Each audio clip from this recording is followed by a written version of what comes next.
Good morning, guys. It's been a while since I've done any sort of video messaging to you all, but kind of been in the process of move in my new house. We live in Long Valley now, so it's been a chaotic few weeks, but I'm back and we'll be back in a little bit more of a video capacity in the next few weeks anyway, for a couple of reasons, but that's a different story for a different day. What I'm here today to talk to you about in this moment is to describe the rubric for the AP exam that's been released. Yesterday afternoon, I posted a link describing the exam that had a link to the rubric on it. I don't know if you got a chance to see that. If you didn't, it's not really a big deal. I'm just making this video as an addition to that anyway. If we take a look at the rubric, it looks at first glance to be more complicated, but in fact, it's really not. I'd say that the thing that makes it look more complicated is that it's, despite being a shorter exam and a shorter DBQ than typical, it's out of 10 points instead of 7. But those additional points are actually kind of just almost like a bonus structure, in that you can get more points for doing more things, kind of incentivizes you to do more with what you've got, but also reflecting that a moderately generous baseline will also exist for using fewer of the documents.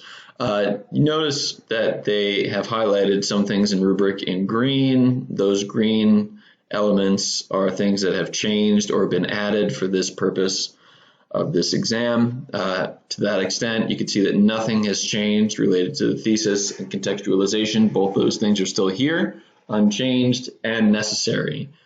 When you get into the evidence and analysis and reasoning sections of the rubric, that's when things start to change. Keep in mind with these numbers that everything is reflecting a DBQ that has 5 documents instead of 7. Right, so for this question, you're going to be given 5 documents, not 7. Right, so the numbers that they're giving you, like 1 or 2 or 3 or whatever, it's considering it out of 5, not out of 7. So for the evidence, you can get 1, 2, or 3 potential points using evidence from the documents. That is in addition, or it's more than the 2 points you could typically get using evidence from the documents in the normal DBQ, right? So for the baseline point, all you need to do is use 2 of the 5 documents, and you don't need to create an argument, right? That was like using 3 of the documents in the old DBQ without making an argument would get you the 1 point. So that's kind of the analog for that. And then you have 2 points possible for using an argument and using the document. So interestingly, they've kept the number 2, right? You can get 2 points here in evidence from the documents if you simply use 2 documents and create an argument. And you can get the additional 3rd point for using 4 documents to create an argument. Remember that creating an argument in your DBQ or in an essay means that you create a thesis that is argumentative and you actually support that explicitly with evidence throughout, whereas not creating an argument in the minds of the AP graders would be just like writing a descriptive essay related to the topic of the prompt, right? So that's not necessarily an easy point to win. You really do have to kind of stick consistently to an argument that supports your thesis. And your paragraphs need to be organized in a way that supports your thesis in addition to actually using your evidence to support your thesis. So we've gone over that in class with the essay and with the DBQ, and we seem well on our way to achieving a pretty good level of us being able to do that on a consistent basis before we went out exactly 1 month ago yesterday, believe it or not. Back to the rubric. Evidence beyond the documents, evidence outside the documents provided, which in this case, given that there are only 5 documents, should make life quite a bit easier for you, because with only 5 documents addressing the prompt, that's going to leave more holes available for you to recognize and to see and to thereby kind of bring in your own knowledge, especially considering that you're allowed to have your notes out with you, which is something you were not obviously allowed to do when you're taking the exam in a setting like the SAT or something like that. So if you can get 1 point here for using one additional piece of evidence beyond the documents relevant to an argument, and this second point is for a second piece of evidence, also supporting an argument. So you can't get those points unless you make an argument, right? You have to use those to support a thesis argument and to support whatever point your paragraph is trying to make. The difference here is that instead of just being able to get 1 point like you were with the 7-part DBQ, here you have the opportunity to get 2 potential points for simply using 1, 2 pieces of evidence. And then down to the analysis and reasoning, the second half of it, which is historical thinking, that doesn't really change at all. This is unchanged, right? All that stuff about continuity and change, causes and effects, similarities and differences, confirming the validity of an argument, qualifying or modifying an argument, all that stuff doesn't change. What changes is the document analysis, right? Using the information about the documents itself to support your argument.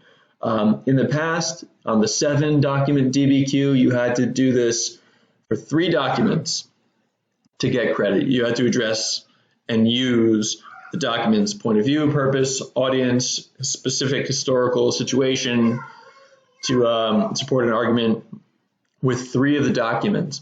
Now you have 2 paths to get points.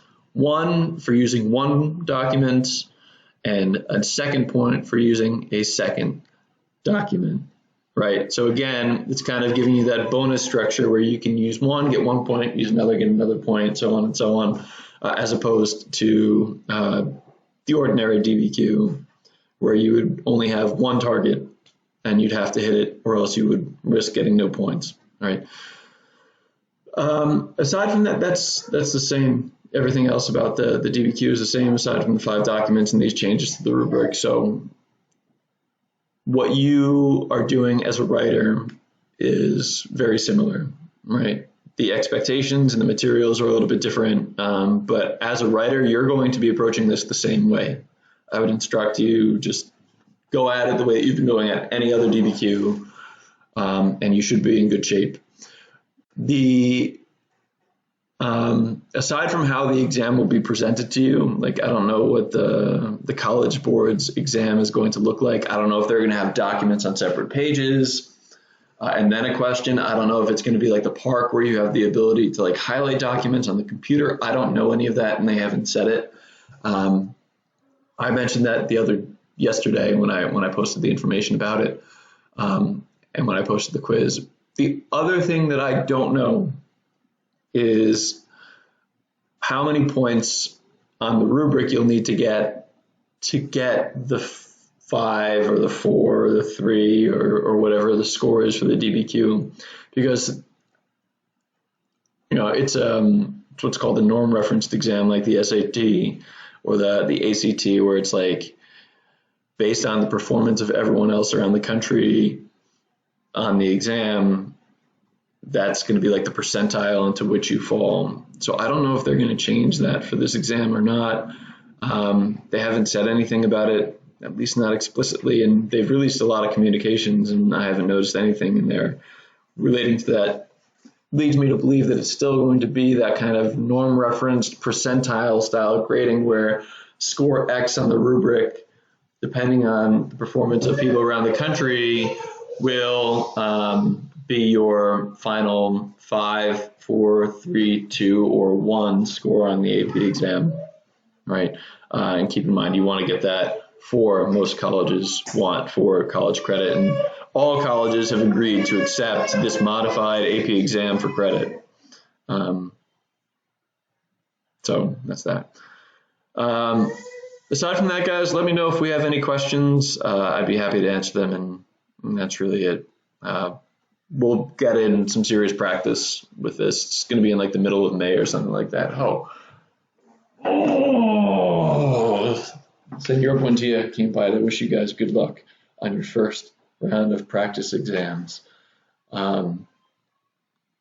It's going to be a good experience, I think, for all of us. Right, Dee Dee? Right? All right, guys.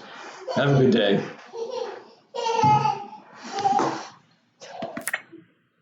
Oh, that does not turn off the video. How do I turn off this video?